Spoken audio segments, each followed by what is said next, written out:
खबरों की शुरुआत करते हैं इस वक्त की बड़ी खबर के साथ। गुजरात फसादात मामले के ताल्लुक से आपको यह खबर बताई जा रही है। एसआईटी रिपोर्ट को चैलेंज करने वाली अर्जी खारिज। उस वक्त के गुजरात सीएम और मौजूदा पीएम मोदी को राहत मिल गई है। सुप्रीम कोर्ट ने कहा दरख्वास्त काबिल समात नहीं। सुप्रीम कोर्ट ने एसआईटी की रिपोर्ट को सही करार दिया है। कांग्रेस के साबिक एमपी एहसान जाफरी की बेवा है जकिया जाफरी।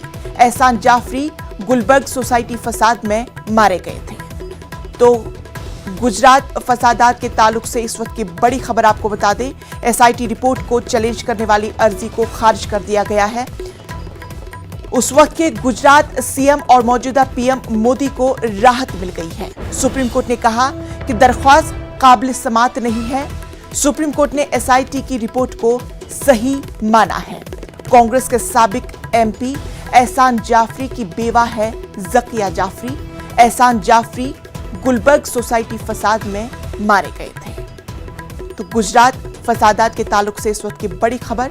सुप्रीम कोर्ट ने वजीर आजम नरेंद्र मोदी को राहत दी, चूंकि गुजरात फसादात के उस वक्त के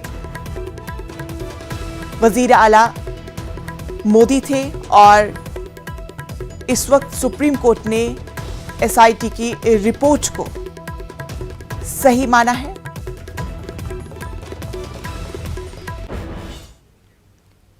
कोरोना के नए मामलों में नुमाया इजाफा दर्ज किया गया है। जारी करदा ताजा आदादोशुमार के मुताबिक पिछले 24 घंटे में 17,336 नए मामले सामने आए हैं, जबकि इसी अरसे में 13,000 से ज्यादा अफराद शिफायाबी हुए। पिछले 24 घंटों में 13 अफराद की मौत भी हुई है। मुल्क में कोरोना के एक्टिव मामले 88,284 हैं।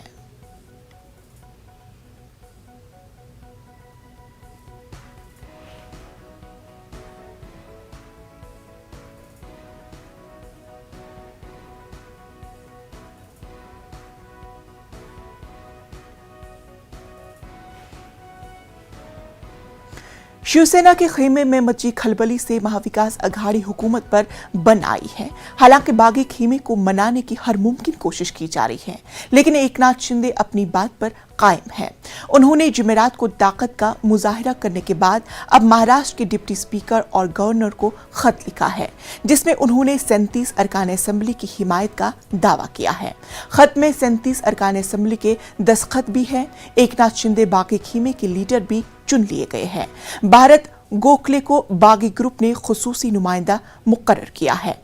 उधर एक और शिवसेना लीडर के बागी खेमे में शामिल होने की खबर है। चांदड़ी से शिवसेना रुकने असेंबली दिलीप लांडे गुवाहाटी रवाना हो गए हैं, यानी अब बागी ग्रुप में अरकान असेंबली की तादाद 38 हो गई है। शिवसेना की मुश्किलें हर गुजरते दिन के साथ बढ़ती ही मालूम हो रही है। इसी बीच थाने महानगर पालिका के साथ शिवसेना कॉर्पोरेटर एकनाथ शिंदे के साथ जुड़ने को तैयार भी है। थाने में एकनाथ शिंदे की हिमायत में पोस्टर भी लगाया गया है। पोस्टर पर शिंदे को बाला साहब और आनंद दिगे की विरासत को आगे बढ़ाने वाला बताया गया है।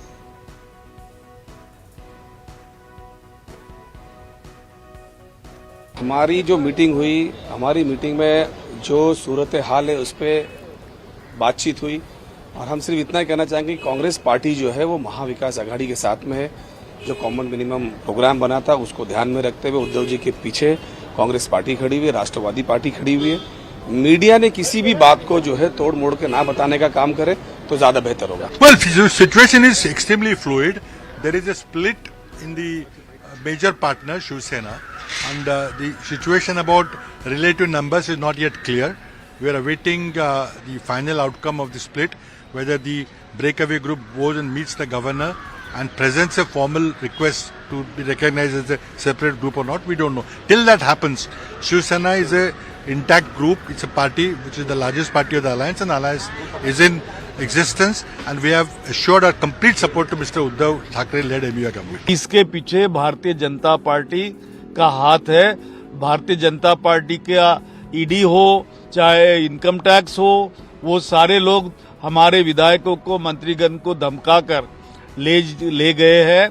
साफ तौर पे लग रहा है कि लोकतंत्र का खात्मा करने के लिए केंद्र सरकार एड़ी चोटी एक कर रही है।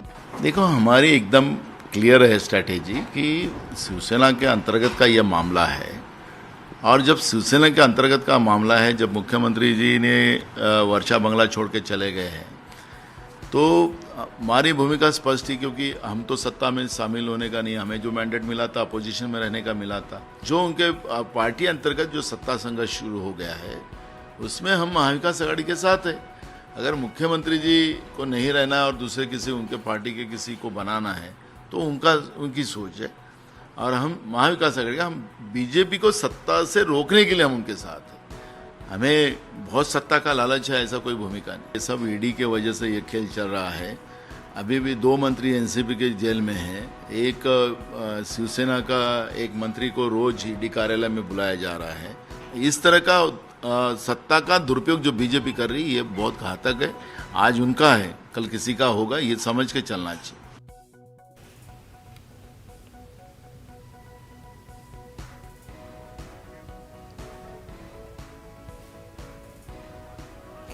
बागी एकनाथ शिंदे की जानिब से डिप्टी स्पीकर और गवर्नर को खत रवाना किए जाने के बाद महाविकास अघाड़ी की मुसीबत में इजाफा हो गया है। न्यूज़ 18 ने एकनाथ शिंदे में फोन पर बात की। उन्होंने साफ किया कि 12 अरकान को बर्खास्त करने का एनसीपी का मुतालबा नाकाबिल अमल है। Hello Shinde sir, good morning. Vivek बोला न्यूज़ 18 से। हाँ सर मैं पूछा जो आपने 37 का जो लेटर दिया है उसमें से एनसीपी ने भी बोला कि 12 विधायक को इसमें डिसमिस कर दो सर, डिप्टी स्पीकर को दिया है सर। इसमें से क्या कहना है सर आपका? नहीं, ऐसा वो सस्पेंशन कर नहीं सकते जी सर, क्योंकि यहाँ पर 37 का जो ग्रुप है शिवसेना का, जी सर, वो वही मेन मेजोरिटी ग्रुप है। और दूसरी बात, जो सुनील प्रभु व्हिप उन्होंने जो लेटर दिया है जी सर, सस्पेंशन करो डिप्टी स्पीकर को, उनको वैसा अधिकार नहीं है क्योंकि वो माइनॉरिटी में है। ये जो गठनेता है जो चेंज किया वो इलीगली चेंज किया, क्योंकि मेजोरिटी पूरी मीटिंग बुलानी पड़ती है एमएलएस की, और उसके बाद ही गठनेता या व्हिप जो है चेंज किया जाता है। तो सुनील प्रभु को कोई अधिकार नहीं है ऐसी नोटिस या ऐसी पिटीशन डिप्टी स्पीकर के पास फाइल करने की। तो नाजरीन, मुंबई से इस वक्त की बड़ी खबर आपको बताई जा रही है। उद्धव ठाकरे आज शाम शिवसेना अरकान पार्लियामान के साथ मीटिंग करेंगे। कुछ अरकान पार्लियामान एकनाथ शिंदे के राब्ते में है। जराये के हवाले से इस वक्त की बड़ी खबर आपको बता दें, उद्धव ठाकरे आज शाम शिवसेना अरकान पार्लियामान के साथ मीटिंग करेंगे। कुछ अरकान पार्लियामान एकनाथ शिंदे के साथ है। इस तरह की जराये के हवाले से यह खबर आ रही है।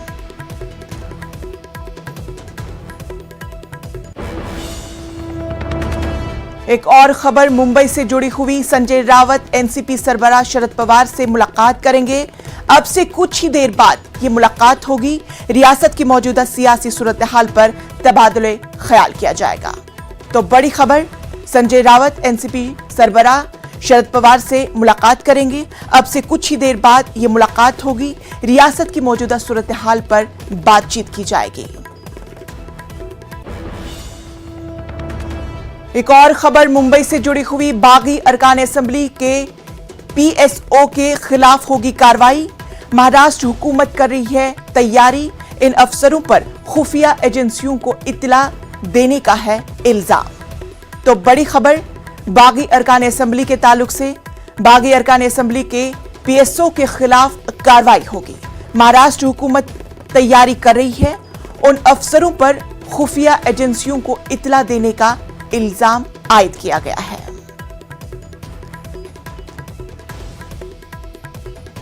तो पूरे मामले पर हमारे साथ बात करने के लिए वसीम अंसारी हमारे साथ जुड़ चुके हैं। वसीम अंसारी, अब कुछ अरकान असेंबली पर कार्रवाई करने की बात की गई है क्योंकि खुफिया एजेंसियों को कुछ मालूमात फराहम की जा रही थी, क्या कुछ है तफसील? देखिए, जिस तरह से पिछले कुछ दिनों में खास करके जब ये पूरा मामला शुरू हुआ, जो हाई पॉलिटिकल ड्रामा यहाँ पे महाराष्ट्र में देखने मिल रहा है। इस दौरान देखा गया कि लगातार जिस तरह से एमएलएस मुंबई और मुंबई के बाहर महाराष्ट्र छोड़कर धीरे धीरे निकलते हुए नजर आ, एक नंबर काफ़ी बड़ा था, लगभग 30 से ज़्यादा एक ही रात में निकल जाते हैं, तो ये अपने आप में बहुत बड़ा नंबर है। तो जो हमारे सूत्र बता रहे हैं तो गृह विभाग को लेकर काफ़ी नाराज़गी है महाविकास आघाड़ी में। इस दौरान ये भी हो सकता है कि कुछ जांच के आदेश दिए जा सकते हैं इस बात को लेकर कि जो सरकारी पीए उनके साथ रहते हैं या फिर जो पुलिस अधिकारी उनके साथ थे गवर्नमेंट के, जब एक विधायक महाराष्ट्र छोड़ के निकल रहा है और बड़ी संख्या में इतने विधायक जाने लगे तो इसकी जानकारी उन्हें कैसे नहीं हुई, इस बारे में जानकारी जुटाने की कोशिश में जुट रही है। अगर किसी भी तरह की कोई गलतियां इसमें साफ तौर पे दिखाई देती है या फिर किसी नेता के साथ पुलिस अधिकारी या पीएस का मिलीभगत नजर आती है, हो सकता है कि कुछ वक्त के लिए उस पर कार्रवाई करने की मांग भी की जा सकती है। फिलहाल इस तरह की खबरें आ रही है, किस तरह की सरकार इस पर कार्रवाई करेगी देखने वाली बात होगी। लेकिन सबसे अहम जो अभी 11:30 बजे शरद पवार जो अपने घर से निकले हैं सिल्वर ओक से और वो पहुंच रहे हैं YB चौहान और उन्हीं से मिलने संजय राउत पहुंच रहे हैं, क्योंकि जो सियासी हलचल है काफ़ी तेज़ हो गई है। दोपहर 12 बजे जिस तरह से एकनाथ शिंदे की बैठक है, इस बैठक में एक बड़ा फैसला लेने की उनकी तरफ से उम्मीद जताई जा रही है कि एक विधायकों को एकजुट करके एक पत्र निकालने की कोशिश की जाएगी, लेटर निकाला जाएगा जो राजभवन में दिया जा सकता है, उस पर भी चर्चा की जा रही है। साथ ही जिस तरह से धनुष बाण को क्लेम किया जा रहा है इसे लेकर भी चर्चा हो सकती है। तो इस मुद्दे पे 11:30 बजे उनकी बैठक होगी और इस बैठक को नज़र करते हुए ये दोनों की बैठक काफ़ी अहम होगी कि महाराष्ट्र में किस तरह से जो सियासी हलचल है उस पर पकड़ बनाई जा सके और किस तरह से सरकार बचाया जा सके, इसलिए दोनों के बीच में ये बैठक को काफ़ी मायने रखता है। साथ ही सबसे अहम जिस तरह से आपने बताया कि शाम 7:30 बजे एक बैठक होने वाली है। सीएम उद्धव ठाकरे ने अपने सभी सांसदों को बुलाया है, क्योंकि ये बताया जा रहा था कि पिछले कुछ दिनों से शिंदे ग्रुप की तरफ से कि कई सांसद भी उनके टच में हैं। 2 से 4 ऐसे नाम भी सामने आए थे जिसमें शशिकांत शिंदे थे, भावना गवली थी, ये सारे विधायक उनके टच में, इस तरह के राजन विचार है ये सारे इनके टच में है। और लगातार सांसदों की जो संख्या की बात करें तो महाराष्ट्र में 18 सांसद है शिवसेना के। ऐसे में ये अंदाजा लगाया जा रहा था, ये जो दावे किए जा रहे थे शिंदे ग्रुप से, लगभग 9 सांसद उनके टच में। तो 9 सांसद अगर उनके टच में जाते हैं तो शिवसेना के लिए मुश्किलें बढ़ सकती हैं, क्योंकि शिंदे ग्रुप कहीं ना कहीं ये तैयारी में जुटा हुआ है कि जो वसीम अंसारी, आपको यहाँ पे रोकना चाहूंगी क्योंकि हमारे और एक नुमाइंदे अमित राय भी हमारे साथ मौजूद है। अमित राय, आपसे पूछना चाहूंगी कि बागी अरकान असेंबली के पीएसओ के खिलाफ कार्रवाई होगी क्योंकि खुफिया एजेंसियों को कुछ इतलात फराहम की जाने की खबर है, क्या कुछ है तफसील? देखिए, एकनाथ शिंदे के साथ जो बगावती 40 विधायक हैं उनके पीएसओ यानी निजी सचिव जो होते हैं और कमांडो जो होते हैं, कांस्टेबल जो उनके साथ रहते हैं, उनके खिलाफ कार्रवाई की जाएगी, क्योंकि इन सभी अधिकारियों के खिलाफ राज्य सरकार कार्रवाई करेगी।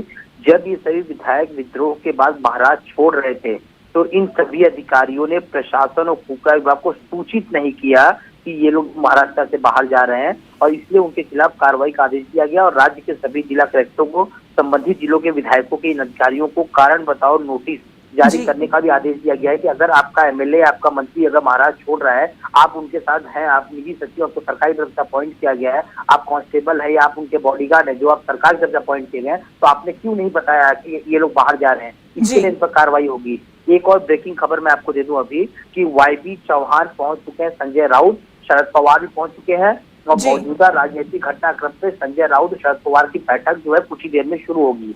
तीसरा अपडेट मैं आपको ये दे दूं कि देवेंद्र फडणवीस घर पर है इस समय अपने सागर बंगलो मुंबई में, उनके यहाँ बैठक चल रही है। आशीष शेलार, गिरीश महाजन, जय कुमार रावल, जो बड़े बड़े जो बीजेपी के सीनियर लीडर हैं, वो भी जो है यहाँ पे पहुंचे हुए हैं। तो इसके बाद यानी एक के बाद एक करके जो है लगातार जो है बैठकों का दौर शुरू है। चौथी खबर मैं आपको दे दूं यहाँ पर कि उद्धव ठाकरे जो है शाम को शिवसेना सांसदों के साथ बैठक करेंगे। सांसदों को एकजुट करने के लिए बैठक लगाई गई, क्योंकि सूत्रों के मुताबिक कुछ सांसद जो है वो एकनाथ शिंदे के संपर्क में है और वो एकनाथ शिंदे के साथ जा सकते हैं, इसलिए जो ये बैठक काफी जो है अहम मानी जा रही है। आपको अगली खबर मैं ये दे दूं कि शाम को 7 बजे जो है बीएमसी के पार्षदों के साथ जो है उद्धव ठाकरे की जो बहुत महत्वपूर्ण बैठक है, क्योंकि बीएमसी का इलेक्शन आने वाला है। आपको यहाँ पता होगा कि एशिया की सबसे बड़ी महानगर पालिका और इस महानगर पालिका पे 30 साल से ज्यादा से शिवसेना का ही कब्जा है, क्योंकि शिवसेना ये समझ चुकी है अगर एकनाथ शिंदे चले जाते हैं तो कल्याण, डोंबिवली, ठाणे जो महानगर पालिका जहाँ एकनाथ शिंदे का दबदबा है वहां के सारे नगर सेवक टूट के चले जाएंगे। और सुबह भी हमने खबर ब्रेक की थी कि लगभग 60 नगर सेवक जो है उनके फोन स्विच ऑफ आ रहे हैं और वो एकनाथ शिंदे के संपर्क में भी है। तो मुंबई महानगर पालिका से इनका अस्तित्व न उठ जाए और 30 साल की सत्ता न चली जाए, इसलिए बीएमसी के पार्षदों को इकट्ठा करके रखने के लिए ये बैठक बुलाई गई और समझाने की कोशिश की गई कि असली शिवसेना यही बाला साहब की और आप जो है इसी के साथ जुड़े रहिए, क्योंकि मुंबई महानगर पालिका पे 30 साल से ज्यादा का यहाँ पे सत्ता थी। यहाँ पे दूसरी बात मैं आपको बता दूं कि लगातार जो है बैठकों का दौर जो यहाँ पे शुरू है। यहाँ पर अभी 12 बजे मैं आपको बताऊं कि जो जिला प्रमुख होते हैं और जो संपर्क प्रमुख होते हैं, जिन पे जिले की जिम्मेदारी होती है, लोगों से बातचीत करने की जिम्मेदारी होती है, उन लोगों को भी बुलाया गया है यहाँ पे शिवसेना भवन, ताकि अपने अपने जिले में, क्योंकि सबके मन में सवाल हो रहा है कि आखिर शिवसेना का क्या होगा, उद्धव ठाकरे का क्या होगा, क्या ये सरकार चलेगी कि नहीं चलेगी। तो सारे बिल्कुल अमित राय कि जिस तरह से अब मीटिंगों का दौर जो है वो जारी है, कई सारे अहम शख्सियात आज मीटिंग करेंगे, तो क्या कुछ अंदाजा लगाया जा सकता है कि मीटिंगों के बाद क्या कुछ तवक्को की जा सकती है? देखिए, मैं आपको बताऊं कि साफ तौर पे शरद पवार ने शाम को कह दिया था, सुबह जो है संजय राउत ने भी कहा कि अब ये कानूनी लड़ाई हो चुकी है। मैं आपको बताऊं कि जो बागी 12 विधायकों के खिलाफ कार्रवाई करने के लिए डिप्टी स्पीकर को खत जो शिवसेना ने दिया है कि चीफ व्हिप जो ने व्हिप जारी किया था, उसके बावजूद ये बैठक में नहीं पहुंचे।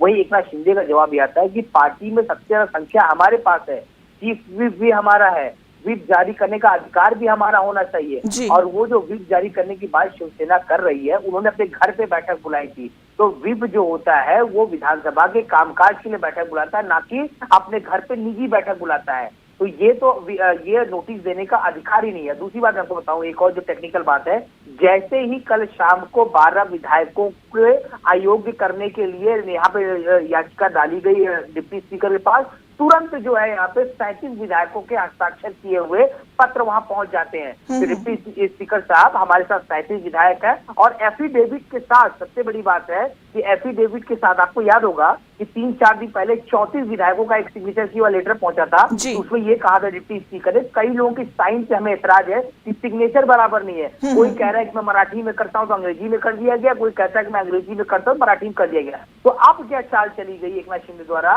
कि 37 लोगों के सिग्नेचर विथ एफिडेविट, कि एफिडेविट में लिखा गया कि हम अपनी स्वेच्छा से आए हैं और हम स्वेच्छा से एकनाथ शिंदे को समर्थन कर रहे हैं और स्वेच्छा से हमने एकनाथ शिंदे को अपना नेता यानी विधायक दल का नेता माना है और स्वेच्छा से हमने एक नया चीफ व्हिप जो है वो नियुक्त किया है। तो कहीं ना कहीं अब लड़ाई जो है कानूनी होती जा रही है और साफ तौर पे शरद पवार ने तो चलिए अमित राय, आपका बेहद शुक्रिया तमाम तर जानकारी के लिए। साथ ही हमारे साथ वसीम अंसारी भी जुड़े हुए हैं। वसीम अंसारी, आपसे भी ये जानना चाहूंगी कि जिस तरह से मीटिंगों का दौर जो है वो जारी है, क्या कुछ आसार नजर आते हैं, क्या कुछ मीटिंगों के बाद सामने निकल कर आ जाएगा?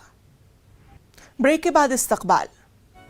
एनडीए की सदारती उम्मीदवार द्रौपदी मुर्मू आज कागजात नामजदगी दाखिल करेगी। इस मौके पर वजीर आजम नरेंद्र मोदी और वजीर दाखिला अमित शाह भी मौजूद रहेंगे। सदारती इंतखाबात के लिए कागजात नामजदगी दाखिल करने की आखिरी तारीख 29 जून है। 18 जुलाई को चुनाव होंगे और 21 जुलाई को नताइज का ऐलान होगा। वाज़ेह है कि मौजूदा सदर जमहूरिया रामनाथ कोविंद की मुद्दती कार 24 जुलाई को खत्म हो रही है। द्रौपदी मुर्मू आज राष्ट्रपति पद के लिए अपना नामांकन भरेंगी। इसके लिए 12 बजे वो संसद भवन पहुंच जाएंगी। और लेकिन नामांकन की प्रक्रिया किस तरह से होती है और किस तरह से चुनाव की प्रक्रिया होती है, यानी कि राष्ट्रपति का जो चुनाव होता है वो किस तरह से होता है, इसको समझना बेहद जरूरी है। और उसको मैं बताने से पहले सबसे पहले जो महत्वपूर्ण जानकारी देना चाहूँगा कि आज उनके नामांकन के वक्त में खुद प्रधानमंत्री नरेंद्र मोदी उनके साथ में होंगे।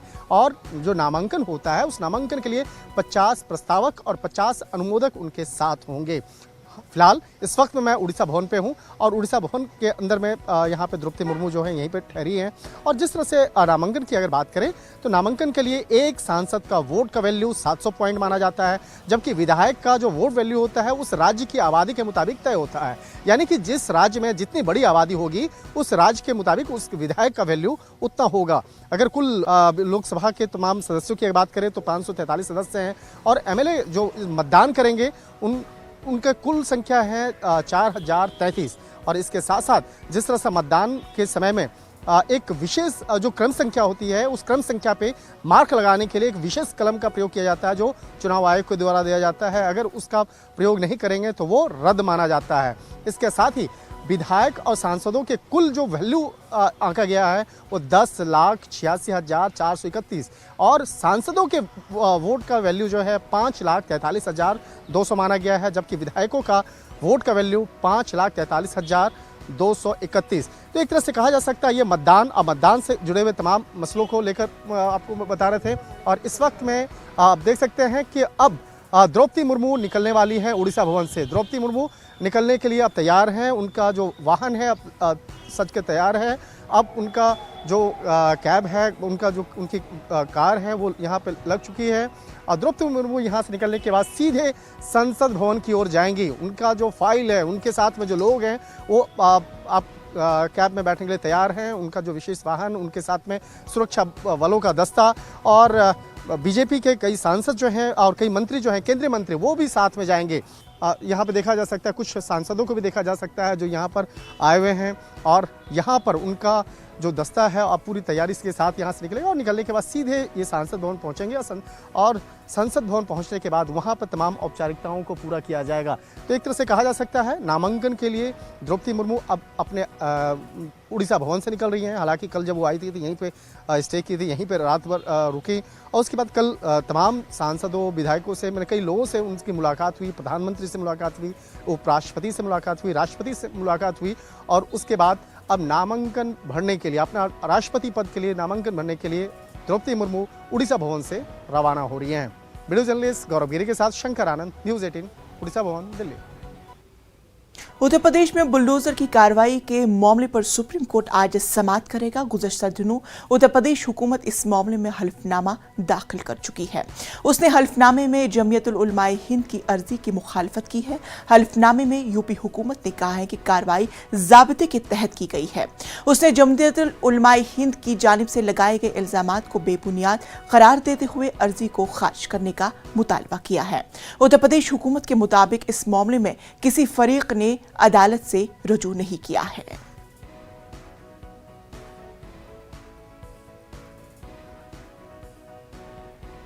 तमाम मुखालफतों के बावजूद मरकजी हुकूमत अग्निपथ स्कीम पर मुसलसल आगे बढ़ रही है। इसी कड़ी में फजाइया में इस स्कीम के तहत पहले बैच की तकरूरी के लिए रजिस्ट्रेशन का आज से आगाज हो रहा है।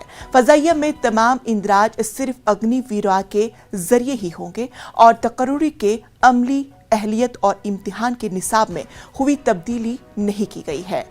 हुकूमत ने वाज़ेह किया है कि अग्निपथ स्कीम के तहत अग्निवीरों की तकरूरी का अमल मुनसिफाना और शफाफ होगा। फौज और बहरिया में रजिस्ट्रेशन का अमल 1 जुलाई से शुरू होगा।